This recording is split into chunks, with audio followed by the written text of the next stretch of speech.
सुप्रभात विद्यार्थियों। आज का सुविचार, कलाकार की पहचान उसकी कला से होती है।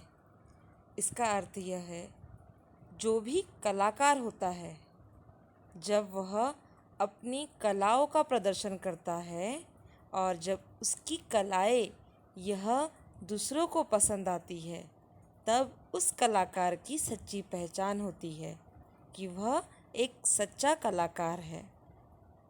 कला यह विविध प्रकार की होती है।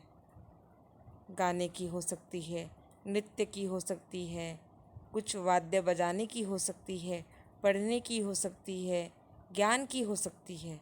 तो इन विविध कलाओं में अगर हमें रुचि है तो उसकी पहचान करवाना भी ज़रूरी होता है। और जब हम अपने कला की पहचान करवाते हैं तब हम सच्चे कलाकार कहलाते हैं। इसी सुविचार के साथ हम आगे बढ़ते हैं और आज का पाठ देखते हैं। पाठ 2, कलाकार, जिसके लेखक है राजेंद्र यादव। परिचय देखेंगे।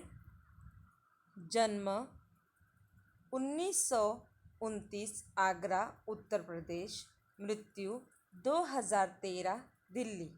परिचय, राजेंद्र यादव जी 60वीं पीढ़ी के जाने माने उपन्यासकार एवं साहित्यकार हैं। नई कहानी के नाम से हिंदी साहित्य में आपने नई विधा का सूत्रपात किया।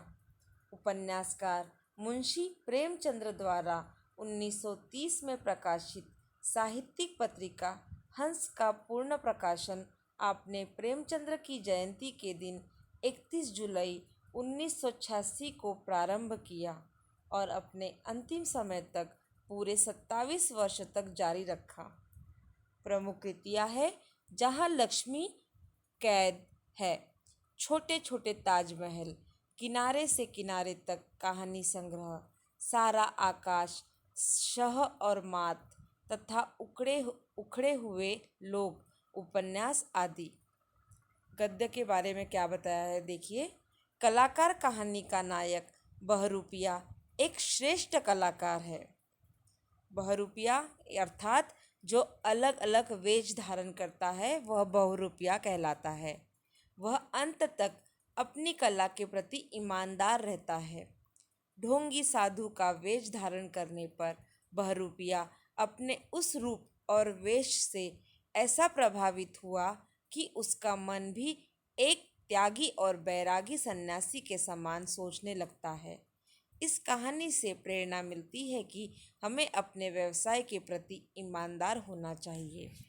अर्थात यहाँ पे एक ऐसे कलाकार की कहानी बताई है जो बहरूपिया है, जिसने एक साधु का वेश धारण करके एक गांव में आया है और उस साधु के वेश धारण करने पर वह उस कला के अंदर इतना निहित होता है कि वह वैसा ही बन जाता है।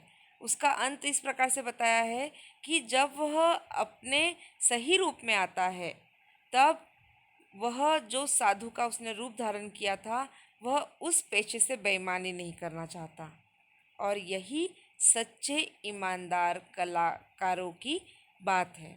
और ऐसी ही कलाकारों की यहाँ पर एक कहानी बताई है, एक बहरूपिये के माध्यम से। बहुत अच्छी कहानी है। अभी आप ध्यान से कहानी सुनेंगे।